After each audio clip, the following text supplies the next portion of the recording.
प्यारे विद्यार्थियों, स्वागत है एक बार फिर इस क्लास में। जो भी विद्यार्थी सीईटी परीक्षा 2026 की तैयारी कर रहे हैं दोस्तों, सीईटी परीक्षा 2026 की तैयारी करने वाले सभी विद्यार्थियों के लिए आज की क्लास काफी इंपोर्टेंट क्लास होने वाली है दोस्तों। अगर आप भी चाहते हो पहले बार में सीईटी एग्जाम में क्वालिफाई करना, तो आज की इस क्लास को ध्यान पूर्वक कंप्लीट देख लीजिएगा। आज की क्लास में जो मैं आपको प्रश्न करवा रहा ना, यह प्रश्न आपके परीक्षा के अंदर हो भाव चलने वाले दोस्तों। तो चलेगा, पहला प्रश्न आपसे पूछा गया। पहला प्रश्न आपसे पूछा, मरुस्थल का प्रवेश द्वार के शहर को कहते हैं। मरुस्थल का प्रवेश द्वार के शहर को कहते हैं जोधपुर है, जयपुर है, बीकानेर है या आपके जैसलमेर है। चलो जल्दी जल्दी से बताओ, मरुस्थल का प्रवेश द्वार के शहर को कहते हैं दोस्तों। आप सभी को यहाँ पर कमेंट करना है। कमेंट करने में कोई भी साथी पीछे नहीं रहेगा। बिल्कुल शानदार, सबका आंसर आ रहा है। मरुस्थल का प्रवेश द्वार है, ये आपके जोधपुर को कहते हैं। कैसे कहते हैं? जोधपुर को कहते हैं। आपका ऑप्शन है सभी का सही है। अगला प्रश्न आपके सामने, राजस्थान के वह जिले जहां से कर्क रेखा गुजरती है। राजस्थान के वह जिले जहां से कर्क रेखा गुजरती है, जैसलमेर जोधपुर है, जोधपुर भरतपुर है, बांसवाड़ा डूंगरपुर है, जालौर और बाड़मेर है। जल्दी से बताओ। सबसे पहले तो आप इस क्लास को लाइक करो, साथ में चैनल को सब्सक्राइब करो, ताकि आगामी क्लास का नोटिफिकेशन आपको हमेशा मिलता रहेगा। बताओ, कर्क रेखा की बात हो रही है, तो कर्क रेखा डूंगरपुर बांसवाड़ा से गुजरती है। कितने किलोमीटर गुजरती है कर्क रेखा? 26 किलोमीटर गुजरती है। और यहीं पर बात करूं मैं आपसे, तो बांसवाड़ा से 25 किलोमीटर गुजरती है। और डूंगरपुर की बात करो तो डूंगरपुर से आपके 1 किलोमीटर गुजरती है। ठीक है, चलो अगला प्रश्न आप सभी के सामने आ चुका है। राजस्थान के किस प्रसिद्ध झील पर नटने का चबूतरा स्थित है? राजस्थान के किस प्रसिद्ध झील पर नटने का चबूतरा स्थित है? जैसमंद है, पिछोला, नक्के या आपके सांबर है। जल्दी जल्दी से बताओ। अगर आपने क्लास को लाइक नहीं किया तो फटाफट से लाइक दो। बिल्कुल आप सबके कमेंट आ रहे हैं। कमेंट आप सभी के मैं देख पा रहा हूं। क्या बता दिया? नटने का चबूतरा, यह आपके पिछोला झील के किनारे पर दोस्तों। कहां पर है? यह आपके पिछोला झील के किनारे पर है। ठीक है, प्रत्येक प्रश्न एग्जाम की दृष्टि से वेरी वेरी मोस्ट है दोस्तों। क्लास में आपको एंड तक बना रहना है। एंड में आपको कमेंट करके बताना है कि आपके कितने प्रश्न से हो रहे हैं। चलो अगला प्रश्न देख लो। अगला प्रश्न के, राजस्थान के किस क्षेत्र का दैनिक तापांतर सर्वाधिक रहता है? राजस्थान के किस क्षेत्र का दैनिक तापांतर सर्वाधिक रहता है? Option A, option B, option C या ऑप्शन डी। जल्दी से बताओ, राजस्थान के किस क्षेत्र का दैनिक तापांतर सर्वाधिक रहता है? बिल्कुल शानदार, सभी का यहाँ पर कमेंट आ रहा है। कमेंट प्रत्येक विद्यार्थी में देख पा रहा हूँ। और यहाँ पर बता रहे हो पश्चिम क्षेत्र का, किस क्षेत्र का? पश्चिम क्षेत्र का दैनिक तापांतर सर्वाधिक होता है।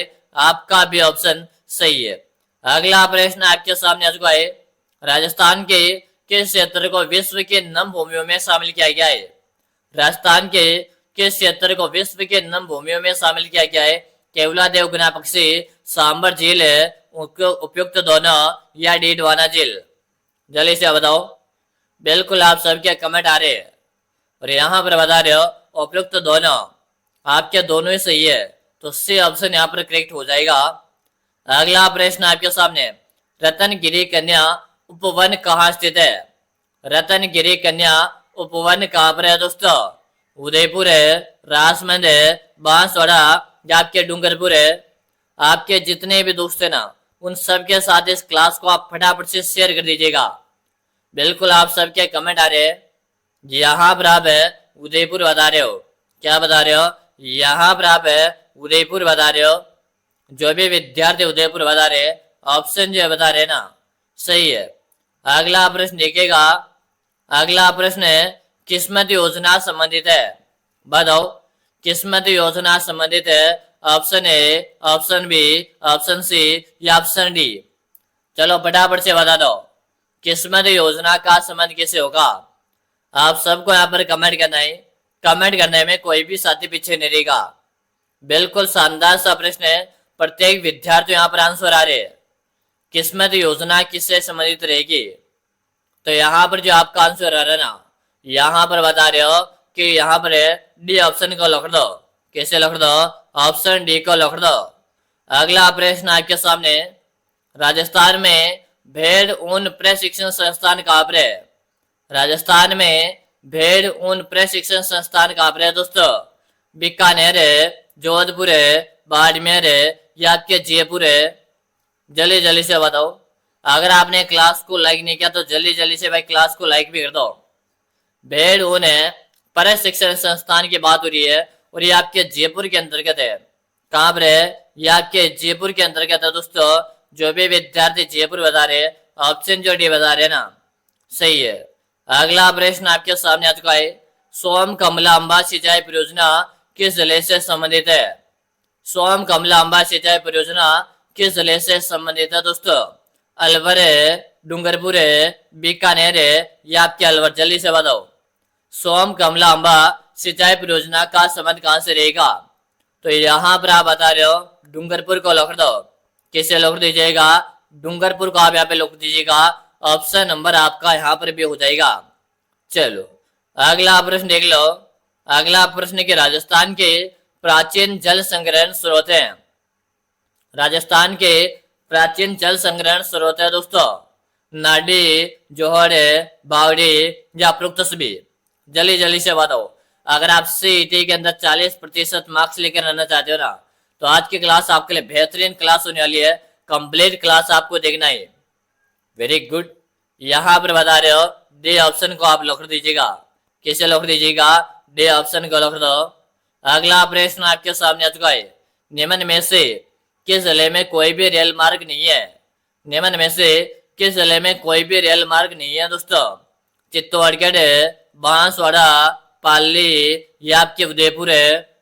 चलो बताओ। निम्न में से किस जिले में कोई भी रेल मार्ग नहीं है दोस्तों? आप सबको यहाँ पर कमेंट कर देना है। और यहाँ पर बता रहे हो बांसवाड़ा। बांसवाड़ा में कोई भी रेल मार्ग नहीं है। इसी बांसवाड़ा को आपके 100 द्वीपों का शहर कहते हैं। क्या कहते हैं? 100 द्वीपों का शहर कहते हैं दोस्तों। अगला प्रश्न देख लो। राजस्थान का पहला 6 लेन से एक्सप्रेस हाईवे है, यानी कि 6 लाइनों वाला हाईवे कौन सा है? और वो भी पहला आपको बताना है। बताओ। Option A, option B, option C या ऑप्शन डी? चलो भाई फटाफट से आप सभी विद्यार्थी कमेंट कर दीजिएगा। राजस्थान का पहला 6 लाइन वाला हाईवे कौन सा हो जाएगा? यहाँ पर बता रहे हो जयपुर किशनगढ़। ऑप्शन ए आपका से हो गया। अगला प्रश्न देख लो। डेगाना किस खनिज के लिए जाना जाता है? डेगाना किस खनिज के लिए जाना जाता है? लोहा, इस्क, टंगस्टन, कोयला या आपके तांबा? जल्दी जल्दी से बताओ। डेगाना किस खनिज के लिए जाना जाता है? आप सबको कमेंट करना है। कमेंट करने में कोई भी साथी पीछे नहीं रहेगा। बिल्कुल आप सबका आंसर आ रहा है। डेगाना आपके टंगस्टन के लिए जाना जाता है। किसके लिए जाना जाता है? डेगाना आपके टंगस्टन के लिए जाना जाता है। जो भी विद्यार्थी ऑप्शन भी बता रहे ना, सही है। अगला प्रश्न देख लो। वृक्षों की रक्षा के लिए बलिदान देने वाली अमृता देवी का संबंध है। वृक्षों की रक्षा करने के लिए अमृता देवी ने बलिदान कब दिया? 1730 में, जब जोधपुर का राजा उदय सिंह था। जब 1730 में पेड़ों की रक्षा के लिए अपने प्राण तक गवा देते, वो थी अमृता देवी। और अमृता देवी जो थी ये आपके खेजरली गांव की थी। और ये जो खेजरली गांव है ये आपके जोधाना जोधपुर के अंदर क्या था दोस्तों। ठीक है। चलो अगला प्रश्न देखिएगा। वसंतगढ़ का शिलालेख किस वंश से संबंधित है? वसंतगढ़ का शिलालेख किस वंश से संबंधित है दोस्तों? सोलंकी, चौहान, राठौड़ या आपके चावड़ा? जल्दी जल्दी से बताओ। अगर आप स्टडी गुरु के साथ आज पहली बार जुड़े हो ना, तो सबसे पहले तो आपको चैनल को सब्सक्राइब करना है, क्योंकि स्टडी गुरु यूट्यूब चैनल के माध्यम से मैं आपको डेली तैयारी करवा रहा हूँ भाई। ठीक है। चलो चलेगा भाई। बिल्कुल आप सबके यहाँ पर आंसर आ चुके हैं। आंसर में सबके देख पा रहा हूँ। और यहाँ पर आप चावड़ा बता रहे हो। क्या बता रहे हो? चावड़ा बता रहे हो। जो भी विद्यार्थी चावड़ा बता रहे ना, ऑप्शन नंबर यहाँ पर डी बताने वाले का सही है। अगला प्रश्न देखिएगा। पृथ्वीराज विजय की रचना किसने की थी? पृथ्वीराज विजय की रचना किसने की थी दोस्तों? जियाना के, मलिक मोहम्मद जायसी, चंद वरदाई या इनमें से कोई नहीं? जल्दी जल्दी से बताओ, पृथ्वीराज विजय की रचना किसने की थी? आप सबको यहाँ पर कमेंट करना है। कमेंट करने में कोई भी साथी पीछे नहीं रहेगा। बिल्कुल शानदार, प्रत्येक विद्यार्थी यहाँ पर आंसर आ रहे। और बात हो रही है पृथ्वीराज विजय की। तो ये थी चंद्रवरदाय की रचना। किसकी रचना थी? चंद्रवरदाय की रचना थी। आपका 80 ऑप्शन सही हो गया। अगला प्रश्न देखेगा, कालीबंगा की सभ्यता यानी कालीबंगा सभ्यता की किस नदी के किनारे पर फैली थी? कालीबंगा सभ्यता किस नदी के किनारे पर फैली हुई है? आहार नदी, सरस्वती नदी, माही नदी या आपकी लूणी नदी? जल्दी जल्दी से बताओ, कालीबंगा की सभ्यता किस नदी के किनारे पर है? प्रश्न वेरी वेरी मोस्ट है दोस्तों, आप सभी कमेंट करो। कालीबंगा सभ्यता की बात हो रही है। चलो भाई, क्या बता रहे हो? यहां पर आपका आंसर है सबका सरस्वती नदी। क्या हो जाएगा? सरस्वती नदी हो जाएगा। आपका भी ऑप्शन सही है। अगला प्रश्न देख लो, निम्न में से आमेर के किस शासक ने सर्वप्रथम मुगलों के साथ संधि की? निम्न में से आमेर के किस शासक ने सर्वप्रथम मुगलों के साथ संधि की थी? ईश्वरी सिंह, भगवान दास, मान सिंह या आपके भारमल? जल्दी जल्दी से बता दो भाई। जितने भी साथी क्लास देख रहे हैं, क्लास में आपको एंड तक बनाए रहना है। भारमल, आमेर में किस शासक ने सर्वप्रथम मुगलों से संधि की थी? ये की थी भारमल ने। किसने की थी? या मानसिंह ने?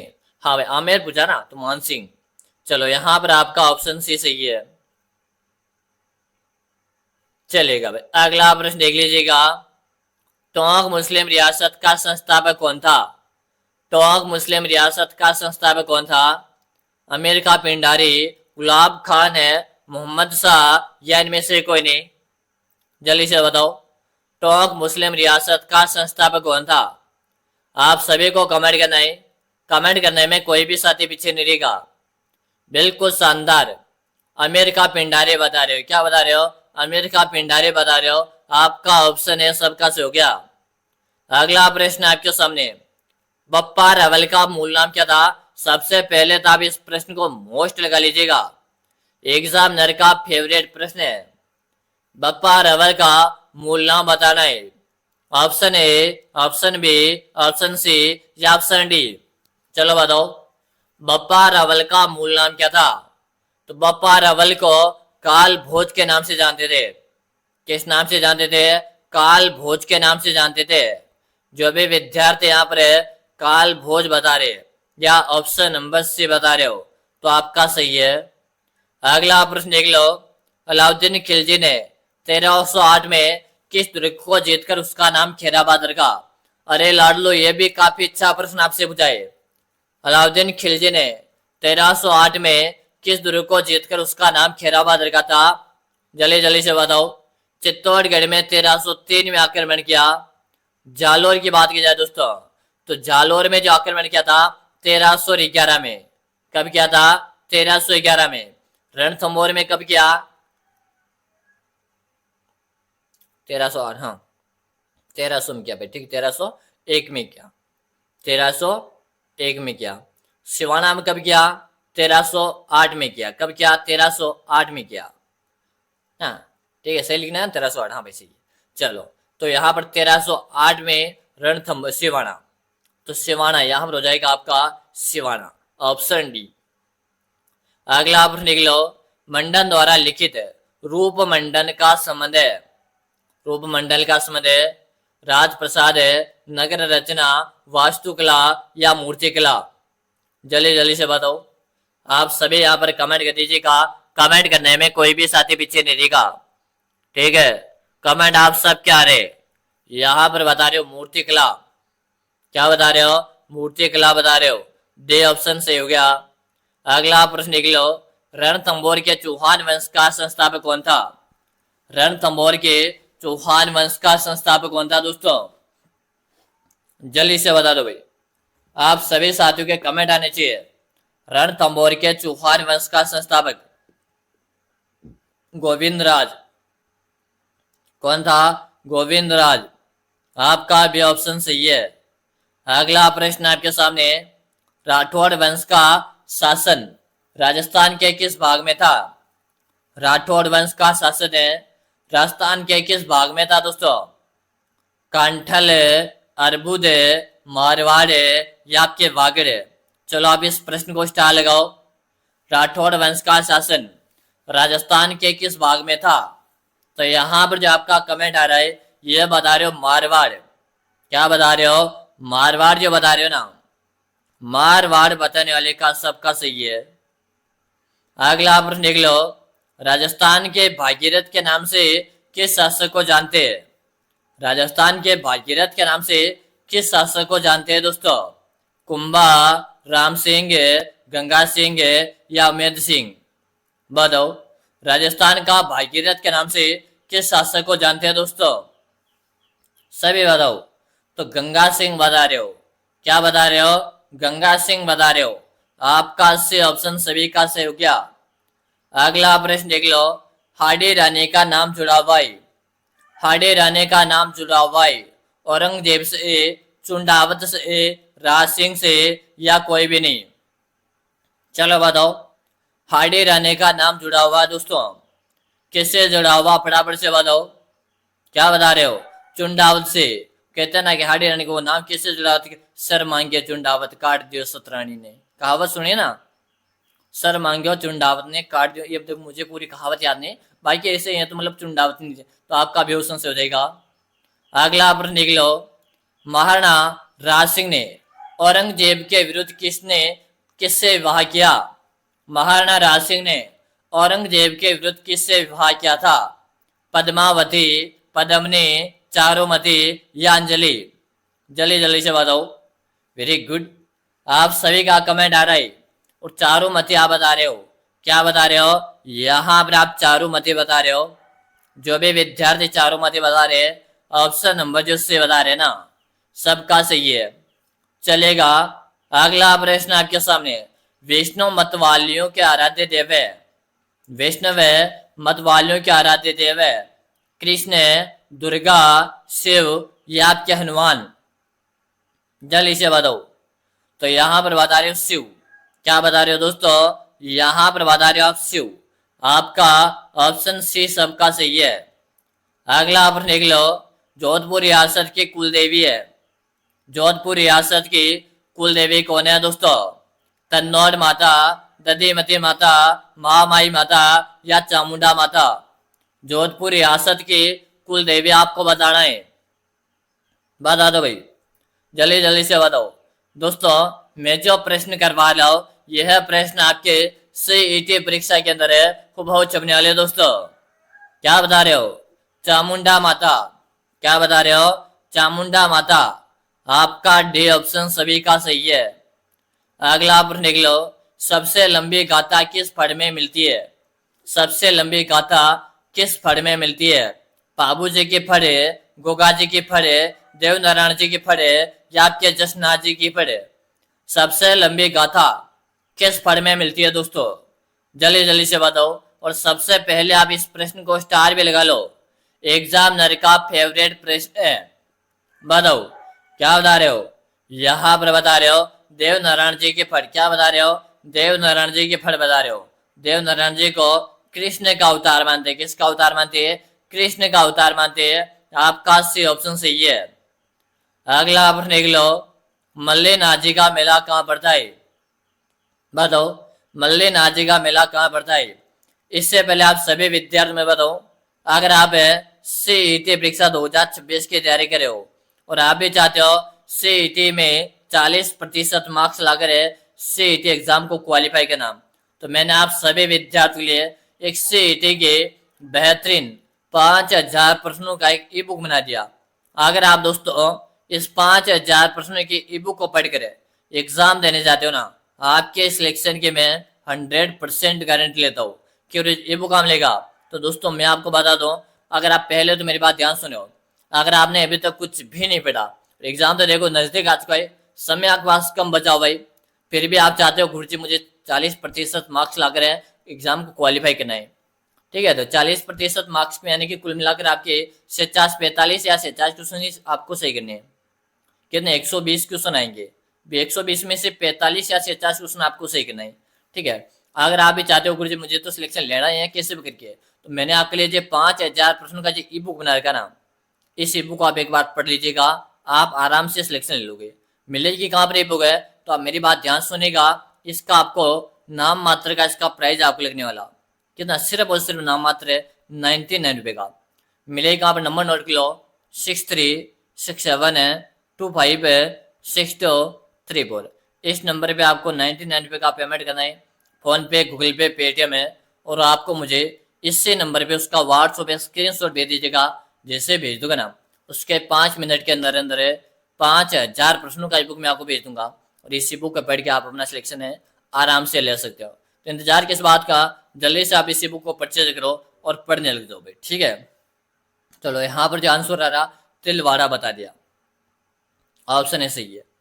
अगला पर निकलो, टेराकोटा खादी का उत्पादन होता है, टेरेकाट खादी का उत्पादन होता है, बताइएगा कोटा, जयपुर, पोखरण या आपके मांगरोल में। ये होता है आपके मांगरोल के अंतर्गत। आपका डी ऑप्शन से हो गया। अगला प्रश्न देख लीजिएगा, रामनगर किसका प्राचीन नाम था, सवाई माधोपुर है, गंगानगर है, सिरोही या आपके टोंक है। चलो बताओ, रामनगर किसका प्राचीन नाम था। आप सभी को यहाँ पर कमेंट कर देना ही, बिल्कुल सबके कमेंट आ रहे देख रहा हूं मैं। रामनगर था आपके गंगानगर का प्राचीन नाम। आपका बी ऑप्शन से हो गया। अगला प्रश्न है, आपके कितने प्रश्न सही भी है, 20 प्लस है, 25 प्लस है, 28 प्लस है या 30 प्लस आपके सही भी है, कमेंट कर दो। अब आप सभी विद्यार्थी अगले क्लास में आ जाओ।